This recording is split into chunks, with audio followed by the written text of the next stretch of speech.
So you're thinking about joining the Army.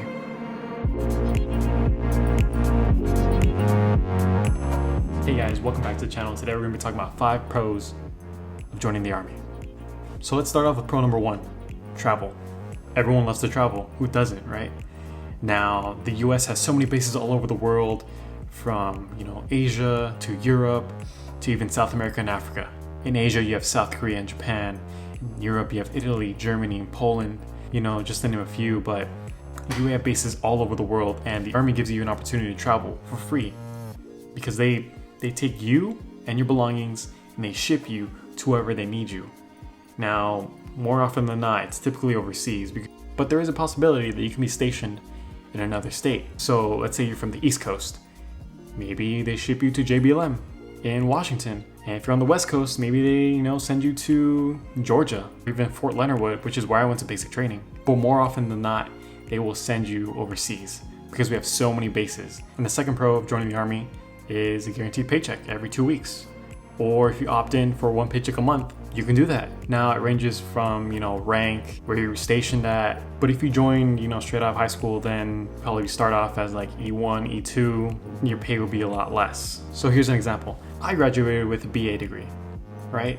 So I automatically gain the rank of specialist, or E4, which is right below sergeant. So I get paid a lot more than someone who would come straight out of high school. Also, if you have a degree, you can apply to become an officer and get paid even more. Another thing is special pay.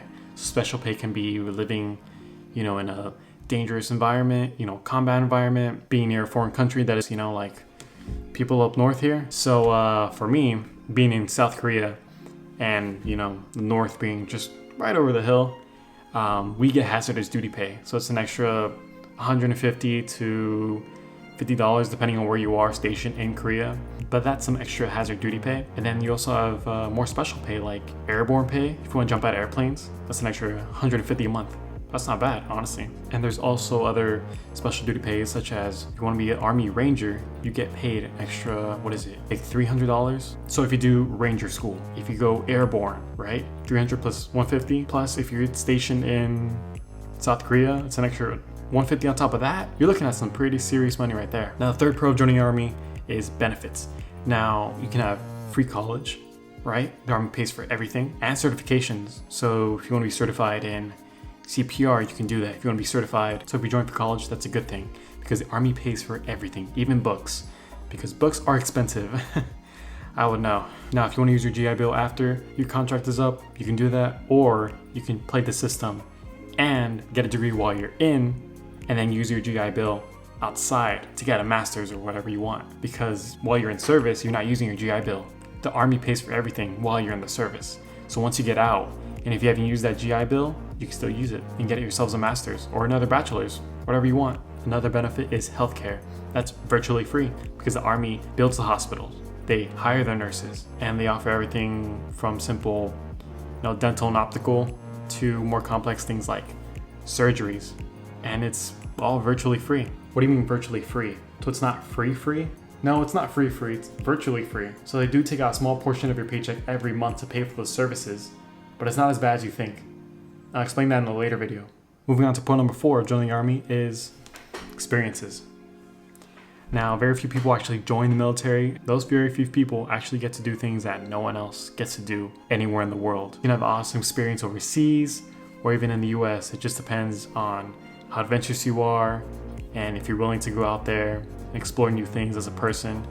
Just have a good time, learn things, go out and see the world or see a different state. If you're willing to try new things, you'll have a great time. And last but not least, job training. Now the Army has so many jobs you can actually get trained for, and it's insane how many jobs there are. Now job training, instead of going to a community college, then to a state college or even an Ivy League, some things the Army will train you for free, and you get paid to learn how to do it. So that's a pro right there. If you want to become a dental assistant, you can do that instead of paying whatever the amount is, for dental school. The Army will pay you to learn how to do that job. If you want to become a firefighter, you can do that. If you want to become an aviation mechanic and get a well-paying job in the civilian sector working on commercial aircraft, you can do that. The Army will pay you to learn how to do that. But here's the key about being in the Army. You have to get a good job in the Army. If you want to do really cool stuff, you want to go, special forces, infantry, all that stuff, you can do that. props to you. Hats off, you know? That's great, because those are experiences no one else would have. Those are moments in time that you will remember for the rest of your life. But one key thing about joining the military, especially the Army, is one day, whether it be 4 years, 20 years, or even 32 years, one day you'll be out of this uniform and you'll be working in the civilian sector. Key thing is to get a really, really good job that transfers well into the civilian sector. So if you're planning to join the Army, anything related in technology, intelligence, medical, those things are golden in the civilian sector. But those jobs are really sought after. And so you need certificates, which the Army can provide if you're willing to take those courses and those classes in order to obtain those certificates and then apply them in the civilian sector. Easy peasy lemon squeezy. But another thing is there are some jobs that are more fun than others. And in the end, it's up to you, honestly. So choose for the job you want, get the certificates, do your 4 years, your 10 years, 20 years, you know, do what you want to do. Just make sure you have a backup plan for everything you do. But yeah, guys, those are the 5 pros of joining the Army. And I hope that I helped you guys out on making a choice whether to join or not. But anyways, guys, see you in the next one.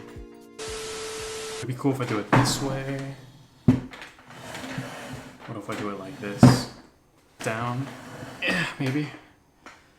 Nah, it feels weird. Screw it, I'm gonna do it.